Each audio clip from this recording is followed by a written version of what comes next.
At the end of a long, hard day, resting your head against a cool pillowcase and curling up can feel like the ultimate escape. But for parents with babies, the nighttime hours can mean a torturous ordeal, replete with middle-of-the-night wake-ups and screaming fits that can last hours. And as Juju Chang found out, some bleary-eyed moms and dads will try and spend anything for a little peace and quiet.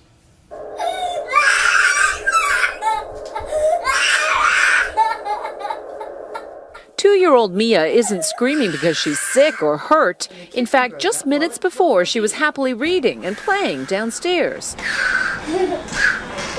She just doesn't want to go to sleep. Her parents, Danielle and Marcello, do this terrible tango every night. Let's go night-night. We're up anywhere from like 3 to 6 times a night.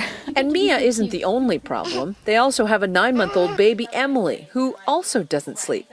Between the two children, Danielle and Marcello are up almost all night long. I get anywhere from like 3 to 4 hours of sleep a night, and it's not like consecutive sleep. I would appreciate it if it was consecutive. I think that would even be better. You're talking about 30 minutes here and 30 minutes there. Yeah. You know that there are Geneva Conventions against what you're doing, which is sleep deprivation.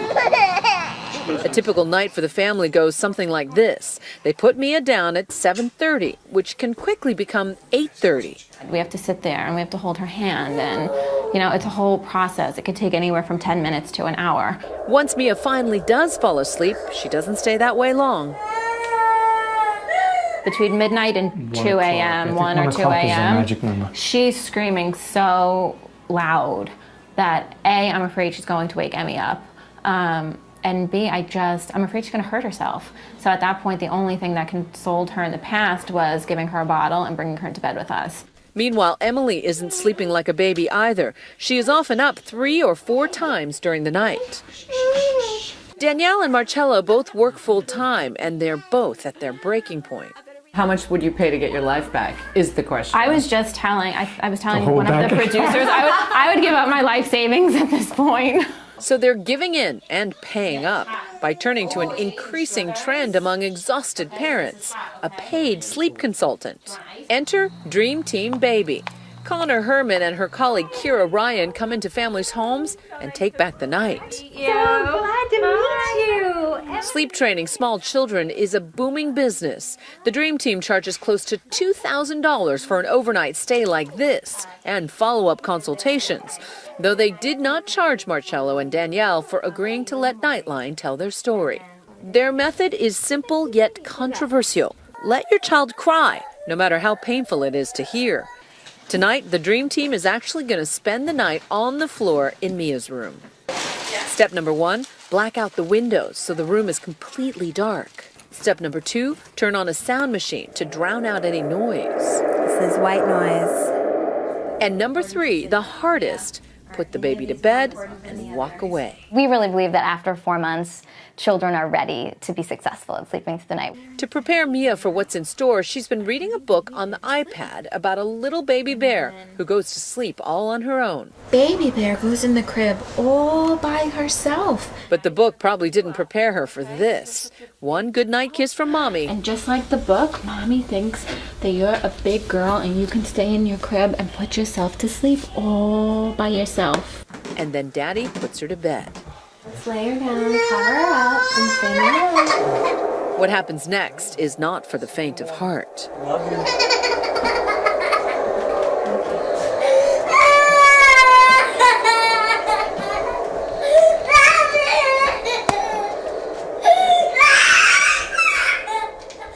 After about 20 minutes, which for Danielle and Marcello feels like an eternity, Mia finally falls asleep.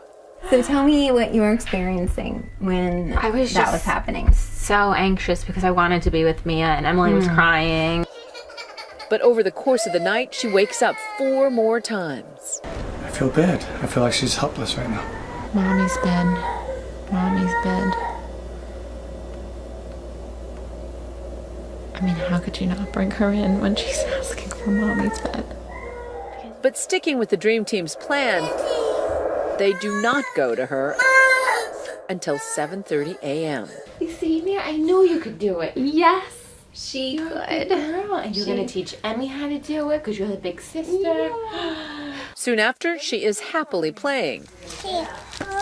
The cry-it-out method is much debated, even though a recent 5-year study in the journal Pediatrics showed that letting a baby cry caused no long-lasting physical or psychological harm. Some parents and doctors think it can potentially leave babies feeling abandoned and helpless.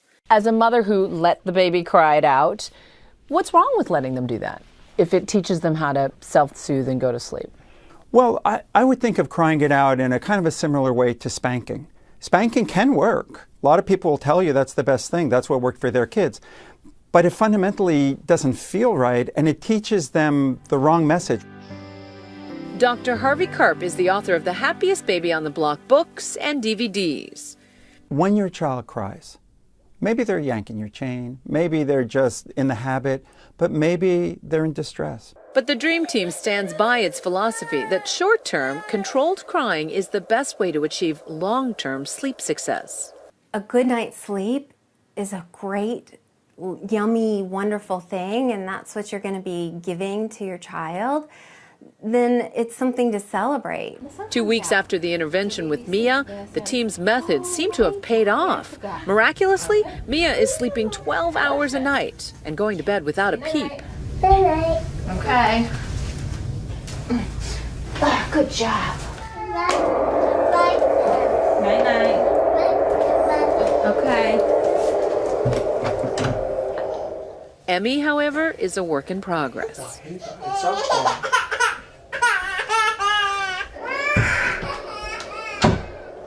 That's the hard part. But 10 minutes later, she too goes to sleep all on her own. So it's 7:37, and it would appear as though everybody's sleeping right now. Giving Danielle and Marcello the first quiet time they have had in months. We checked in with them 6 months after their experiment in sleep training began, and both Emmy and Mia are still sleeping through the night. I want you to. The couple say sleep training has been life-changing. And we actually have lives. Like, I can make plans after 7:30 at this point. For now, it's sweet dreams for everyone. The girls are healthier, they're happier. Yeah, correct. It's just, I can't even imagine a time when we didn't have it like this. For Nightline, I'm Juju Chang in Howard Beach, New York.